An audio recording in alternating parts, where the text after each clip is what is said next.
position to put together all the pieces necessary to solve the Colebrook problem using Newton's method. Recall that we set up the script which defines the Colebrook equation, defines or narrows down the equation that we want to solve or the root that we want to find. We plotted it, or plotted the function to see where it crossed 0, and we even found the answer using f0. So that's built-in functionality. F0 comes with MATLAB. What I want to do is solve it ourselves. I want to solve it using Newton's method. So what I'm going to do is I'm going to write a function that actually implements Newton's method formula and iterates until the estimated error is below a certain threshold. And just for illustrative purposes, I want to just keep track of all the guesses. So I'm going to have this function output a series of guesses rather than just the final answer. And I'm going to write a function Newton's method. It's always good to start before you write the function. Just think about what inputs and what outputs it's going to need. So it's going to need a guess. So I'm going to send it f0 to start with. It's going to need a function to solve. It's going to need the derivative of that function.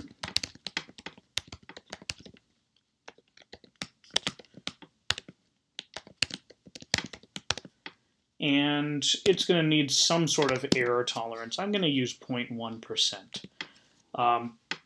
So I didn't have to make these choices. For example, I could have just expected Newton's method to choose an error tolerance by default. MATLAB does have the ability to do things like options where it assumes a certain error tolerance if you don't input anything. But we're not really going to get into that here. I didn't really have to send it the derivative because Newton's method could itself calculate the derivative using the function that we wrote, function derivative 1D. But this is the design I'm going with.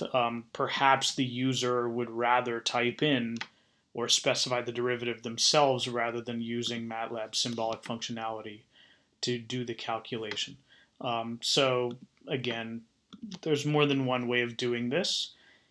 And for illustrative purposes, I want to just take little steps through the design of the Newton's method function. So I'm going to say Newton's, the inputs are xguess, f prime, and ea max. The output is going to be a series of guesses. And initially, I don't really want to go through the process of designing iterations and checking for errors. I'm just going to start off by just calculating a single guess or a single new guess for Newton's method. So I'm going to say x series equals x guess. Start it off with the initial guess. And then I'm going to say x series equals, take the current x series and add x series end, which is the last number in the list, minus f of x series end, divided by f prime x series end. And have I matched my parentheses? I think so. No, I didn't. This needs to... So x series end is the last number in the series. And this is the Newton's method formula right here. So you could call it x sub k. So the next guess, x of k plus 1, which will be added to this list, will be x of k minus f of x of k divided by f prime of x of k. In fact, I actually kind of like that better. I'll call this x of k, and I'll say this is x series end. This is a nicer way of drawing things, or programming things. xk, it's equivalent, but perhaps a little easier to read.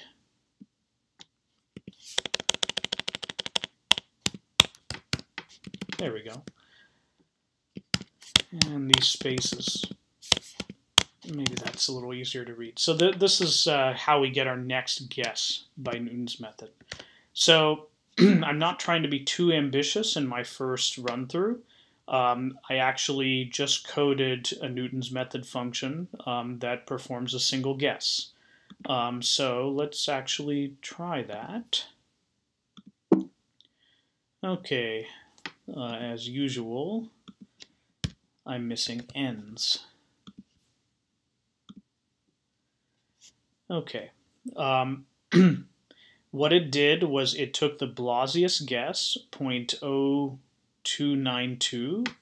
That's probably hard to see. It's going to be very close to 0, so we have a slope here that is going to be close to vertical. And the initial guess is probably going to be very close to 0.02, so 0.07, or I should have said 0.03. 0.07 here looks like the tangent line came down over here. So Newton's method is on the right track. The answer we're looking for is at about 0.2, but one iteration isn't really enough. So what I'm going to do here now is I'm just going to take more than one iteration. So again, I'm not going to worry about error checking. Let's say that I want to do, say, 3 iterations. I'm going to say for I equals 1 colon 3. The nice thing about a for loop is you can just tell it how many times you want to do something. And notice that the way this code works is it adds to the x series. So x series grows as you do iterations.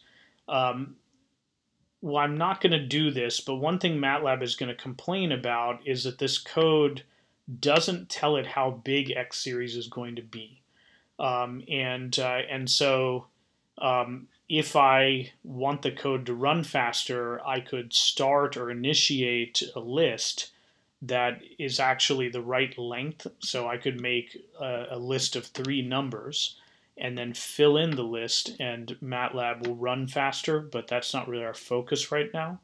I would also point out this is an important line that initiates the process, right? Because we need one guess in order to start things. So sometimes these things are called priming statements, although I'm not sure that I know the technical definition of a priming statement, but there are certain statements you usually need in order to initiate a loop. Okay, so let's take a look at what we get. Okay, so looking promising. The correct answer, according to F0, is at about 0.21. And doing 3 iterations, that's the first guess followed by 3 more guesses, actually seems to be getting us where we want to go. And just for fun, let's see if I do 10 iterations, if we'll get where we want to go. Looks like 10 iterations is more than enough, so at least to 4 decimal places. We stop changing, our guess stops changing after about 5 guesses, and so think about what error tolerance we want. So if we want a 1% error tolerance, then 0.2108 divided by 100 is a 2 in the 3rd digit, right? And so if we put an error tolerance of 1%, then we shouldn't go too far past 5 or 6 iterations. So let's now let's add error estimation to this process. So I'm going to change this from a for loop to a while loop. So while loops allow me to check for a condition. So now this variable EA, we need to calculate it before entering this loop. We also need to calculate it inside the loop. And it is going to estimate error, and this loop will continue to make guesses as long as that estimate of error is larger than our error tolerance. So if we put an error tolerance of 1%, as long as our estimate error is bigger than 1%, it'll keep going. Now, speaking of priming statements, we need to make a statement to produce an initial guess for EA. And what I want to do this time is I don't actually want that estimate to be accurate.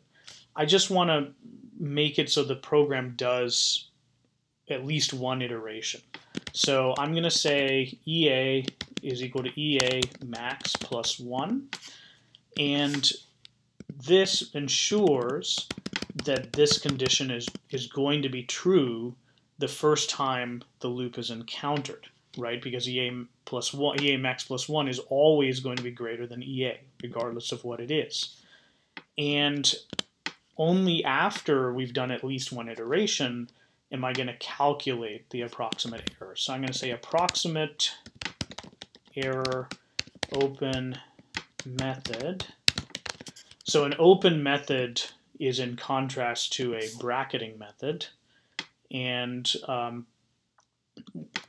Newton's method is an open method because in principle there's no limit on how far apart or what region the next guess can be in, or how far apart successive guesses can be, and the region in which the next guess can be. So I'm going to use approximate error open method, and in fact I'll do this. Xk plus 1 equals, I'm just going to use this formula to calculate xk plus 1, and I'll put that in here, and so now let's look at how this code is designed. So we put our initial guess into a list, we set our error to force an iteration, and then we repeat the following lines as long as our estimate of error is bigger than our error tolerance. So we say our current guess is the last guess in our list. We calculate a new guess using Newton's formula, and then we add our new guess to the list, and then calculate error based on the new guess and the current guess. So we need to now define approximate error open method. And by the way, I feel like mentioning, I'm not going to use this, or I'm going to actually change this in a minute, but I want to introduce the concept of a private function.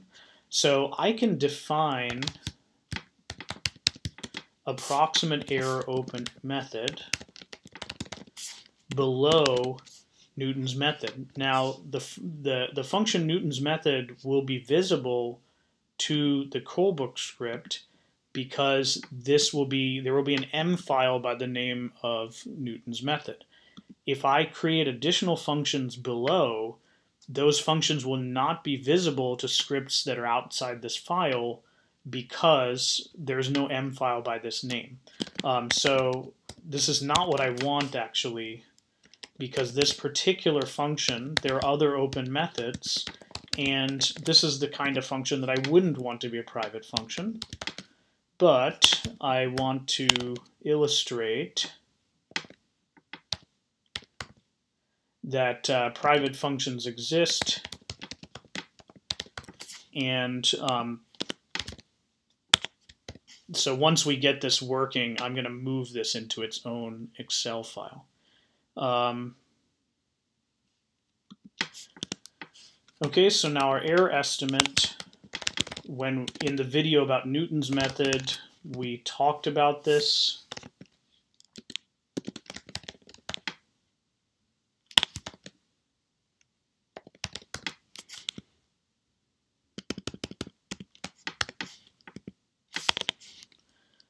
So the way we estimate error here, actually, hold on. I think this is what I want. I'll write this and then explain it.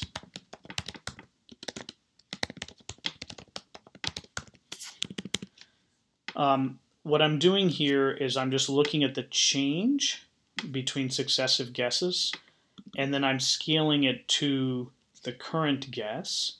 I think that's a bit arbitrary. It'd probably be just as good to scale to the previous guess. And then I'm taking the absolute value of the quantity, because we only care about the magnitude and not the direction. It's totally fine if the new guess is smaller than the previous guess, or if it's bigger than the previous guess. We just want to know how much it changed in a relative sense. And so I want to think in percentages, so I'll multiply this by 100, and this should give me an error estimate. Okay, so let's see if this works. So now, because of the while loop, I'm no longer telling Newton's method how many iterations to do. But it looks like it did the right thing. So this is 1, 2, 3, 4, 5, 6 iterations, as we expected. Notice that the last two are very similar to each other, and that's actually how it knew to stop. So it knew to stop because those guesses were actually similar. So now I'm going to move this. By the way, we've accomplished our mission. I'm going to move this out of the Newton's method M file, because I don't want it to be a private function. So now if I make a new file, it saves it as approximate error open method.m, and let's take a look at, so now I have my X series, and let's, I'll say correct F Newton, Newton's method, equals X series end. Grab the last number, and just for good measure, let's plug it into toSolve. Whoops. So it looks like it's the same number as what F0 gave us. So it ought to work. Now, do notice that when I computed toSolve, I didn't get 0, I got a small number. And that's probably because our error tolerance was not really that small. So it was a 1% error, although that looks pretty good. Or sorry, there was a 0.1%. But if I rerun this and use an even smaller error tolerance, it'll probably do more iterations and get a more accurate answer. So let's take a look. Oh, did I suppress the output for the iterations? I want to show those. Actually, interestingly, it didn't really do that many more iterations. It actually did 7 iterations instead of 6. But now when you plug back into the toSolve function, we actually get a number that is 8 orders of magnitude smaller, so much closer to 0. So I would say that's pretty good, and that this is an accurate answer. I also want to point something out to you. Recall that in earlier videos I showed that the Blasius guess, 0.02, did not actually lead to an answer for the built-in function f0. So in order to get f0 to produce the solution, we had to use a more accurate estimate. We used an estimate of 0.2 as our initial guess. And remember, we got that from the plot.